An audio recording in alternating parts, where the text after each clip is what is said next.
이 두 분과 함께 오늘 시장의 특징주 그리고 오늘장 정리, 내일장 공략주까지 전망까지 들어보도록 할게요. 일단 종목 OX 첫 번째 주자는 카카오게임즈입니다. 오늘 코스닥 시장에서 게임주들이 급등이 나오고 있고 위메이드가 정말 쏘아올린 공이 여러 게임사로 번지고 있어요. 카카오게임즈는 오랜 개발사 인수까지 더해지면서 지금 9% 넘게 크게 올라서고 있는데요. 두 분 이 종목에 투자하시겠습니까? OX로 의견 확인해 볼게요. 네, 오로 일치가 되었습니다. 카카오게임즈도 확실히 한 방이 있는 회사예요. 네, 일단 사실 이제 오딘이라는 이제 업체부터 조금 간단히 좀 알아봐야 될 것 같은데요. 네. 그 이제 게임 오딘입니다. 그러니까 오딘의 이제 개발사를 인수를 하게 되는 건데 그 개발사의 라이온 이제 그 하트라고 하고요. 이제 국내 모바일 매출부에서 1위를 그 오딘이 차지를 하고 있습니다.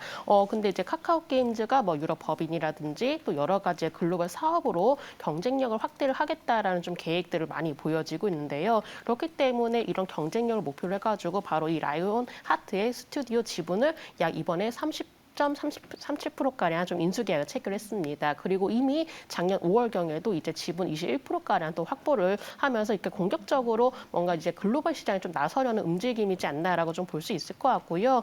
이번에 이제 오딘의 글로벌 판권 계약이 이제 진행이 되었기 때문에 이 오딘의 해외 시장 서비스를 좀 담당을 하게 됩니다. 이 카카오 게임즈가 그렇기 때문에 오히려 이 앞으로 이제 글로벌 경쟁 이 시장에서 얼마만큼 또 영향력을 확대를 해 나갈 수 있는지 이런 부분들이 좀 가장 중요하게 좀 나오지 않을까라고 볼 수 있을 것 같고요. 또 이 라이온 하트의 인수 공시에서 IPO 가능성까지 좀 명시를 해놓은 사항입니다. 카카오 게임즈가 이미 전격적으로 좀 인수를 해놓은 상황에서 이런 IPO 가능성에 대해서 좀 열어두고 있기 때문에 이런 부분들이 좀 중장기적으로 또 성장 모멘텀으로 좀 작용될 가능성이 높지 않을까라고 볼 수 있을 것 같습니다. 이제는 카카오 게임즈가 이번 협력으로 인해서 얼마만큼 이 해외 사업에 대해서 한 단계 더 도약을 할 가능성이 높아지고 있다는 점에서 제가 오라는 이렇게 좀 의견을 좀 드리게 되었고요. 앞으로 카카오게임즈가 이 글로벌 시장에 사업이 확대가 되고 있기 때문에 이 부분에 대한 성장 동력을 좀 더 지켜보시면 좋으실 것 같습니다. 카카오게임즈 O 의견으로 일치가 되었습니다. 한번 체크해 보시고요. 엔캠으로 넘어가 볼까요? 오늘 엔캠이 상장을 했고요. 장중에 21% 넘게 급등을 하며 99,300원까지 올랐습니다. 하지만 현재는 윗꼬리가 길게 달린 상황. 따상 못했는데 앞으로의 성장성은 있는 회사인지 두 분에게 OX로 한번 의견 여쭤보겠습니다. 두 분은 오늘은 흥행에 실패했지만 성장성에 대해서는 표를 던져주신 것 같아요. 네. 어떤 부분에서 매력적이었나요? 일단 뭐 엔캠 같은 경우 이제 2차 전지 전액 쪽에 대한 소재 업체인데요. 사실 지금 이제 2차 전지 전반적으로 좀 시장 자체가 섹터 자체가 너무 좀 오늘 좀 많이 빠지고 있고 최근 들어서 흐름이 안 좋기 때문에 오늘 사실 따상은 실패는 했습니다. 이제 그런 분위기가 좀 이어진 것으로 좀 봐야 되겠고요. 엔캠 같은 경우에는 사실 공모 당시에도 워낙에 좀 흥행을 했습니다. 맞아요. 엔캠 같은 경우에 그 공모가 밴드 최근 들어서는 공모가 밴드를 상회해서 공모가가 확정되는 경우가 사실 별로 없는데 워낙에 섹터 자체가 좀 좋다 보니까 공모가 상단을 상회해서 공모가가 확정됐고 거기에 이제 42,000원에 이제 공모가 확정된 상태에서 오늘 따상은 실패했지만 공모가 대비 약 2배 정도까지 상승을 했었습니다. 이제 그런 분위기는 이래나 저래나 해도 2차 전지 소재주에 대한 이제 어느 기대감이 좀 반영됐다라고 볼 수 있고요.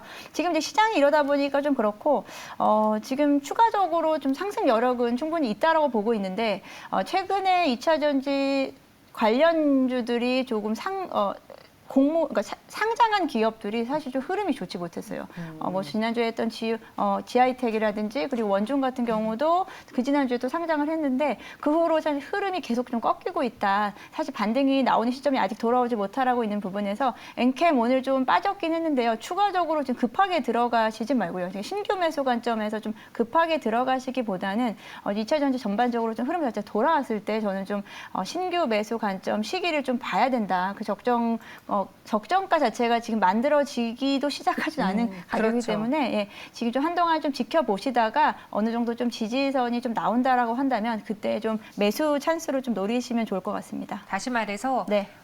엔캠의 성장성은 그렇죠. 있으나 네. 세내기 주고 지금 최근에 2차 전지주에 찰실한 매도 물량이 나오는 걸 네. 감안했을 때 너무 급하게만 들어가지 맞습니다. 말자라고 네. 의견 주셨고요.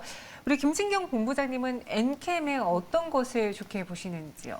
네, 저는 이제 물론 오후 의견을 들었지만 좀 중립에 가까운 오후 좀 약간 의견이었습니다. 비슷하시네요. 네. 그러니까 왜냐하면 사실 이제 엔캠이 하고 있는 사업성에 대해서는 충분히 기대를 해볼 만합니다. 요즘 계속적으로 이 2차 전지에 대해서 수요가 늘어나고 있고 처음에는 이제 2차 전지에 대해서 관심을 가졌는데 그러면 대체 2차 전지를 뭘로 만드느냐 이제 소재 쪽에 사람들이 시선이 많이 몰려지고 있습니다. 주로 핵심 소재가 양극재, 음극재, 전해액 그리고 분리막인데 이 엔캠의 경우는 그중에서 전해액을 생산을 하고 있고요. 그렇기 때문에 이런 부분에 대해서는 뭐 충분히 사업성에 대해서 우리가 기대를 해볼 만하지 않을까라고 볼 수 있을 것 같습니다. 또 이제 엔캠이 가지고 있는 하나의 뭐 기대를 해볼 수 있다라면 세계 유일의 배터리 주요 4대 지역의 현지 공장까지 설립했기 때문에 이 부분 안에서는 이제 글로벌 생산 인프라를 구축했다라는 점이죠. 그렇기 때문에 이 글로벌 시장 속에서는 그래도 엔캠이 또 유리하게 뭔가 좀 생산하는 거에 있어서 좀 돌아가지 않을까라고 볼 수 있을 것 같고요. 그럼에도 불구하고 제가 왜 엔캠을 그래도 좀 더 중립에 가까운 의견 드렸냐면은 일단은 오늘 이제 처음 상장한 신규 상장주입니다. 저는 신규 상장주의 경우는 이 좀 더 흐름을 지켜야 된다라는 관점을 가지고 있는데요. 뭔가 주가의 방향성 그리고 주가의 성격을 알기 위해서는 그래도 최소한 6개월은 지나고 보자라고 말씀을 드려야 될 것 같습니다. 주가의 방향 그리고 흐름이라든지 사실 이렇게 좀 아무리 사업성이 좋아도 이 주가에 대한 어떤 성격 차이가 나타날 가능성이 있기 때문에 엔캠의 경우는 일단은 우리가 최소한은 6개월가량은 좀 지켜보자라는 의견으로 제가 5에 가까운 중립 의견 드리도록 하겠습니다. 네. 엔캠 두 분의 의견 오로 일치가 됐지만 주의해야 된다라는 말이 꼭 붙었습니다. 여러분들 새내기주의 특성 꼭 체크해 보시고요. 세 번째 종목으로 넘어가 볼게요. 호텔신라 실적이 나왔습니다. 현재 주가는 8%의 하락을 보여주고 있고요. 최근 주가가 연이어 내리는 모습, 오늘 하단을 좀 내주면서 대량의 거래까지 동반했습니다. 증권가의 목표 주가가 줄하향된 영향이 컸는데 두 분은 호텔신라 앞으로를 보고 투자하시겠습니다. 아니면 일단 B는 피하고 볼까요? OX로 확인해 보죠. 이번엔 X로 일치가 되었습니다. 팀장님 궁금한 게요. 호텔신라가 위드 코로나 수혜주인 건 맞잖아요. 그죠. 예. 그런데 지금 안 좋은 것들이 다 나왔다고 해서 현재 구간에서 피할 종목이 될까요? 기피할 종목이 될까요? 뭐 피할 종목이라기보다는 지금은 이제 아무래도 조금 관심 자체가 지금 사실 오늘부터 위드 코로나 시행이잖아요. 네, 11월 그러면 1일. 네, 위드 코로나 관련주들 오늘 움직임이 어떤가요? 전반적으로 다 좋지 못합니다. 그 중에서 이제 호텔신라가 더 이렇게 하향 리포트까지 나온 이유는 아무래도 그 이제 업종별로도 다르고 그 종목별로 다르지만 호텔신라는 아무래도 중국향 매출의 비중이 좀 높다라는 부분이고요. 이 면세 쪽에서의 이제 중국에 대한 소비가 좀 둔화된다라는 부분, 뭐 특히나 뭐 뉴스에서도 보셨겠지만 중국 뭐 보따리상에 대한 부분에서 사실 그만큼의 다 수혜를 다 그대로 다 올고집 받지 못하기 때문에 호텔신라 지금 이번에 3분기에도 사실 시장 컨센을 크게 좀 하회했다라는 부분에서 사실 조금은 좀 아쉬운 부분이 있고요. 사실 위드 코로나주 관련주 뭐 호텔 그리고 뭐 카지노 쪽에 대한 부분이 사실은 우리가 한 3분기 정도부터 실적이 다시 좀 호전될 것이라고 예상을 했었는데 사실 3분기 실적 전반적으로 다 좋지 못했다라는 점을 좀 들 수 있겠고 업계의 분위기를 봤을 때 볼 수 있겠고 호텔신라는 좀 이렇게 아무래도 면세 그리고 이제 호텔 쪽에 대한 수요 쪽에서 호텔 쪽은 좀 괜찮지만 면세 쪽에서 빠르게 돌아서기에는 좀 쉽지 않은 시장 상황인 것 같다라는 분위기로 볼 수 있겠습니다. 이제 여기서 말씀드렸듯이 사실 지금 분위기상에서 좀 굳이 아닌 분위기에 굳이 좀 이렇게 실른다는 것은 좀 시장이 워낙에 좀 지금 좀 저는 계속 말씀드리지만 시장이 그렇게 우호적인 시장이 아닙니다. 전반적으로 수급 면에서나 지금 대외 변수 면에서 그렇기 때문에 굳이 이렇게 좀 하향 리포트가 많이 나오는 종목들에 굳이 지금 뭐 저점이다라고 해서 바로 들어가신다라는 부분은 아니신 것 같고요.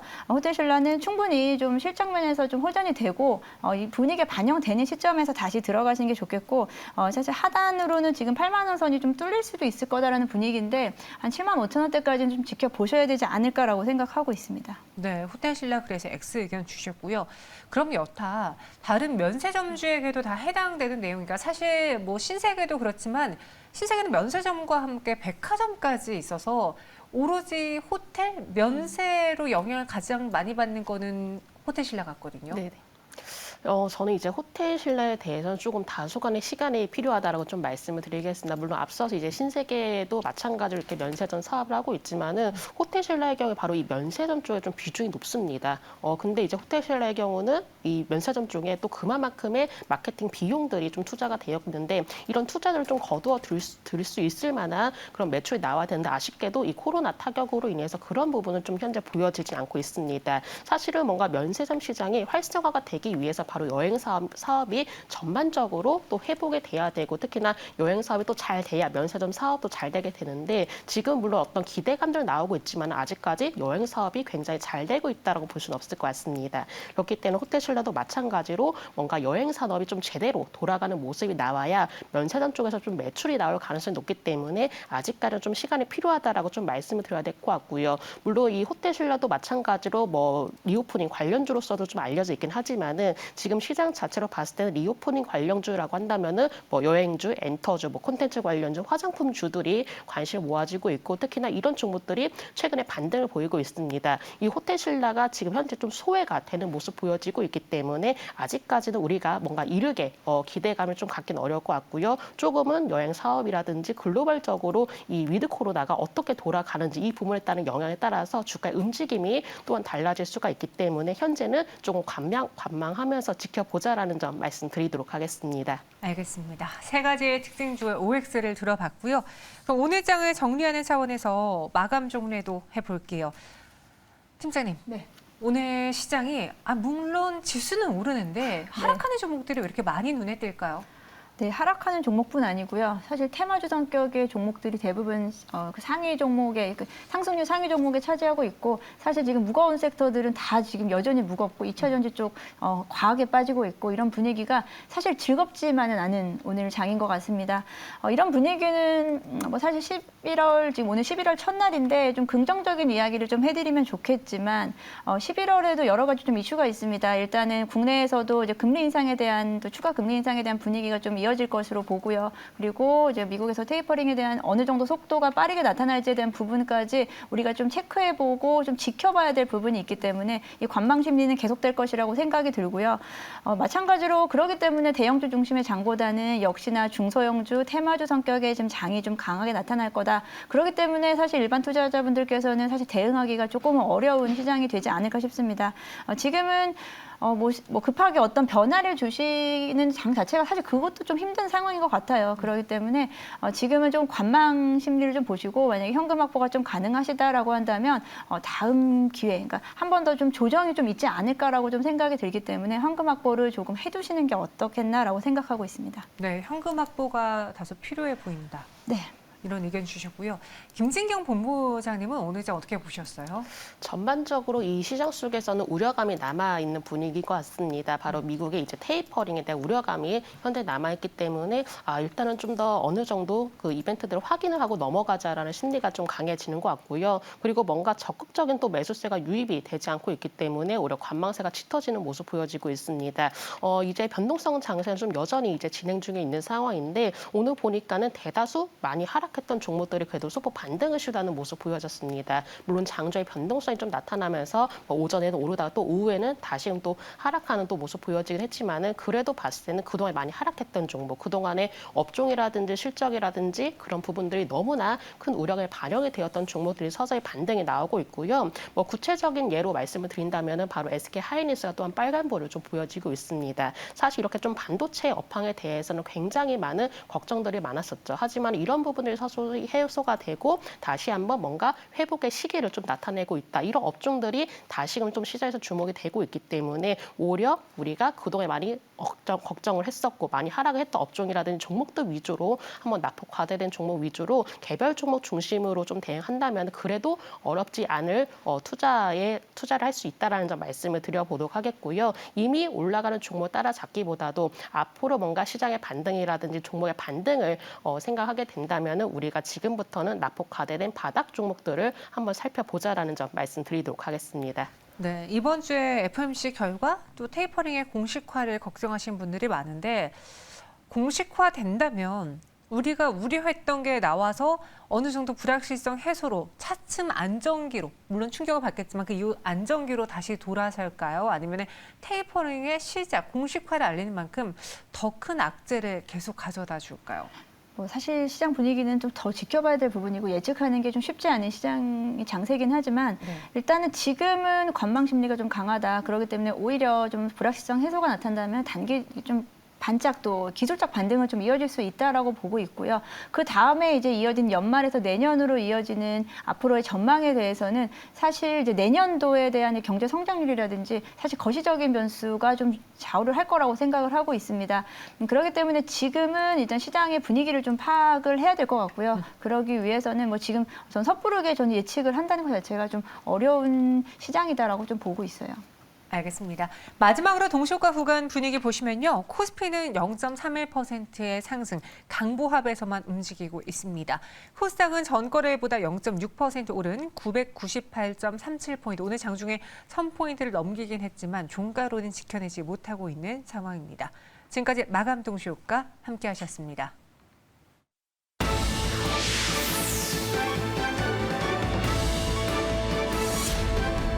매일경제TV가 증시 마감을 알려드립니다.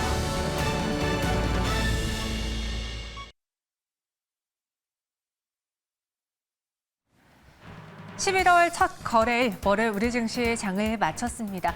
시장에서는 뭔가 너도 나도 같이 움직이자, 같이 빠지자 이렇게 섹터별 그리고 테마주별 움직임이 굉장히 강하게 나타나고 있는데요.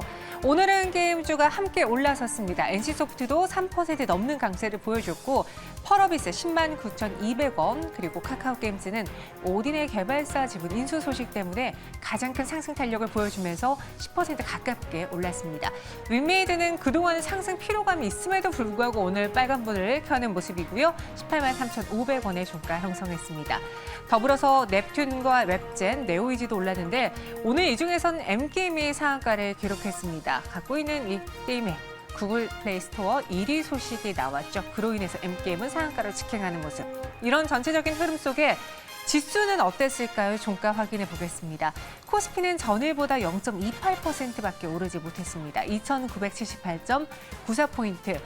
최근 코스피 시장 전망을 두고 말들이 많은데요. 밴드로는 2,900에서 3,100 사이에 횡보, 오르락 내리락 하는 모습이 나타날 거다라는 이야기가 많고요. 코스닥은 0.63% 오른 998.57포인트로 장을 마쳤습니다.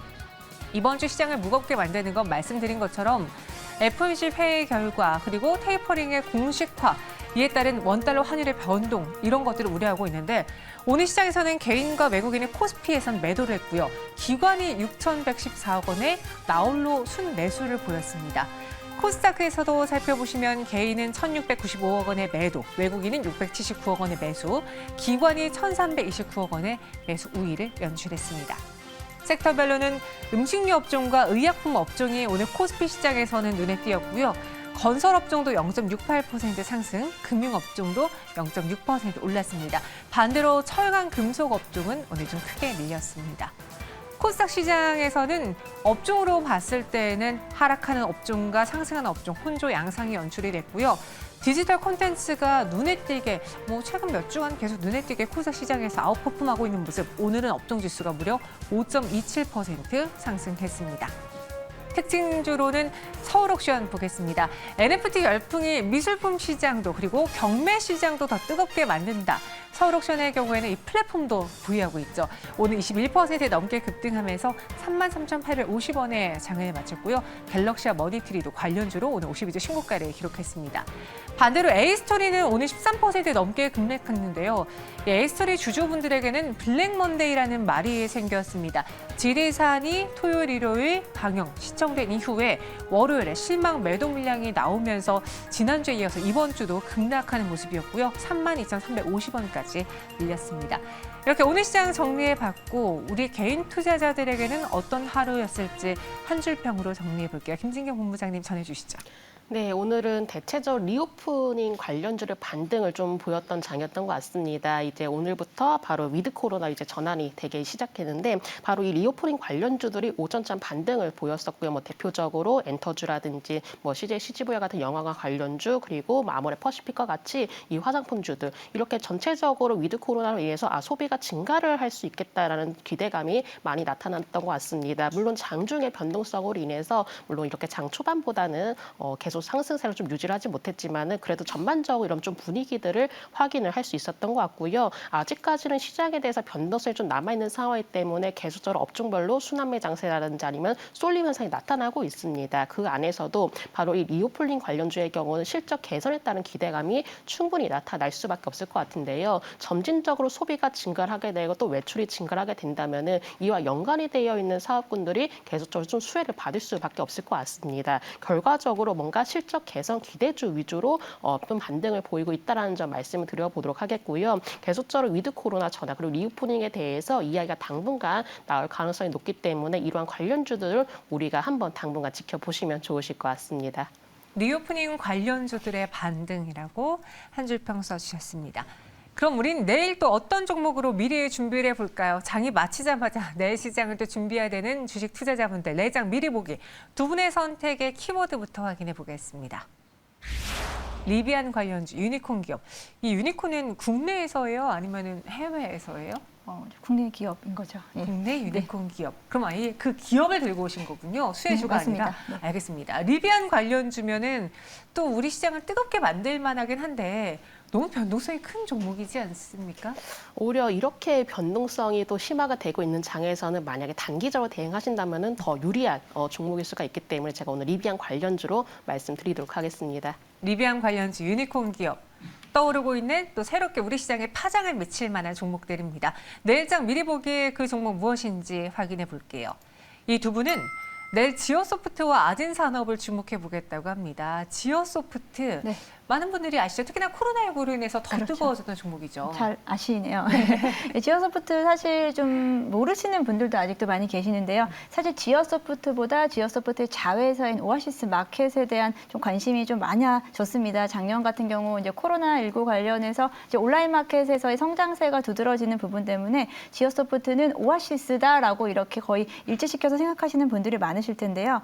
지어소프트가 계속해서 작년부터 투자를 받았습니다. 그래서 이번에는 이제 IPO 주관사인 NH투자증권하고 한국투자증권으로부터 각각 50억씩 투자를 받으면서 지금 이제 최근에 투자가 계속 이어지면서 지금 기업의 가치가 1조를 상회하는 지금 과정을 거치면서 유니콘 기업으로서 인정을 받았다라는 점에서 사실 다시 한번 재부각이 되고 있는데 여기에 지금 뭐 새벽 배송 시장에서 뭐 쓱닷컴이라든지 마켓컬리 그리고 오아시스 마켓 이 3사 모두 다 내년도 IPO를 지금 중점을 두고 있다는 부분이 다시 한번 좀 기사화됐었습니다.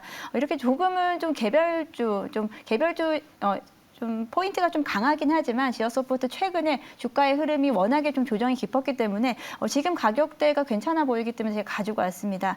일단은 새벽 배송 업체 중에서도 흑자를 기록하고 있는 유일한 업체라고도 볼 수 있고요. 재무적 안정성 면에서도 좀 훌륭하다라고 볼 수 있습니다. 뭐 이번에 이제 주관사로부터 이렇게 투자를 받았다는 자체가 조금은 이례적이라고도 하는데요. 이미 뭐 작년 같은 경우에 카카오 인베스트먼트라든지 뭐 유니슨 캐피탈 등으로부터 계속해서 이제 좀 투자를 받고 있었고 그 투자금을 통해서 물류센터라든지 이제 풀필먼트 사업까지 확장을 시키는 모습을 보이고 있습니다.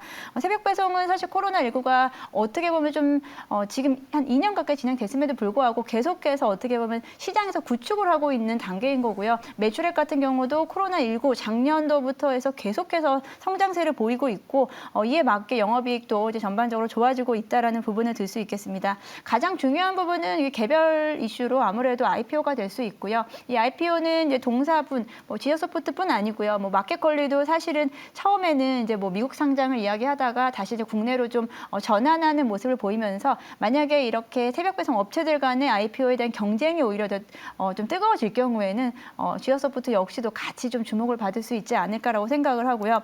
최근 주가 수준이 너무 좀 좋지 않았습니다. 사실 주봉으로 확인을 하더라도 올 초에 한 18,000원 정도 수준까지도 지금 떨어져 있는 상태고요. 지금 한 18,000원 정도는 지지를 받고 저는 다시 한번 좀 재반등을 할 수 있지 않을까라고 생각을 하고 있습니다. 지난주 말부터 해서 목요일부터 해서 다시 한번 거래량이 좀 늘어나는 모습을 보이면서 다시 한번 시장에 좀 관심을 다시 한번 좀 받고 있는 종목이다. 한번 관심을 가져보시면 좋을 것 같습니다. 지어소프트 같은 경우 오늘 조금 상승폭을 좀 장 초반보다 좀 줄였는데요. 한 19,000원대 정도, 18,000원에서 19,000원대 정도에서 매수가 좋으실 것 같고요. 일단은 1차 목표가 같은 경우는 25,000원 정도 선에서 제시해 드리고요. 손절가는 한 17,000원 정도로 좀 타이트하게 잡아드리겠습니다. 지어소프트였습니다. 내일장 미리 보기로 이 종목을 담아볼게요. 뭐 새벽 배송 미리 담는 것처럼 지어소프트도 미리 담아보겠고요. 김진경 본부장님은 이번에는 리비안 관련주로 아진산업을 들고 오셨어요. 네, 지금 시장 자체를 봐서 바로 이슈에 강한 장인 것 같습니다. 맞아요. 그렇기 때문에 이렇게 좀 더 주목이 될 수 있는 이슈가 있는 종목들 위주로 한번 좀 보시면 좋으실 것 같고요.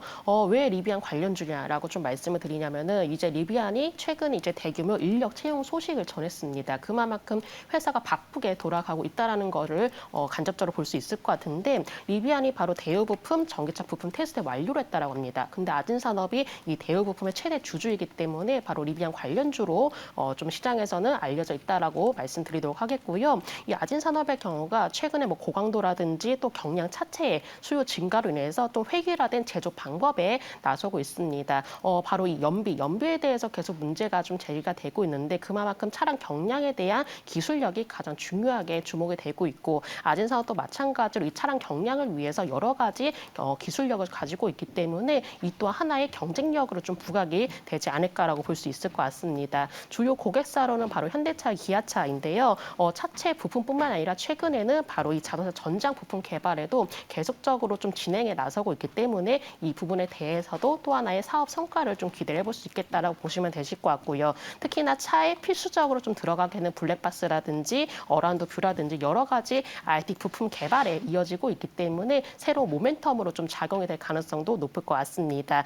계속적으로 주요 고객사들의 신차 개발이 이루어지고 있습니다. 그만큼 신차 개발이 이루어져서 바로 신차 효과에 따른 기대가 나타나고 있기 때문에 아진산업도 이런 기술력으로 주목이 될 가능성이 높다라는 점 말씀드리도록 하겠고요. 아진산업의 일본 흐름 살펴보도록 하겠습니다. 일본에서는 최근에 이제 조정이 나오면서 오력 반등이 나오고 있습니다. 이평선 자체를 돌파해 나가면서 방향 자체가 우상향으로 만들어지고 있기 때문에 아진산업의 경우는 단기적으로 탄력이 붙은 상황이다라고 말씀을 드려보도록 하겠고요. 다만 변동성 있는 장이기 때문에 제가 손절가는 타이트하게 제시를 해드려보도록 하겠습니다. 손절가의 경우는 제가 3,600원으로 제시해드리도록 하겠고 목표가는 4,100원으로 제시해드리도록 하겠습니다. 지금 시장에서는 워낙 이슈 흐름을 좀 많이 타기 때문에 리비안 관련주로 아진산업이 좋겠다. 손절가는 타이트하게 변동성이 큽니다. 3,600원으로 제시해드렸어요. 내일 저희는 이 종목 관심 종목 안으로 두겠습니다. 두 분 여기서 인사드릴게요. 고맙습니다. 네, 감사합니다.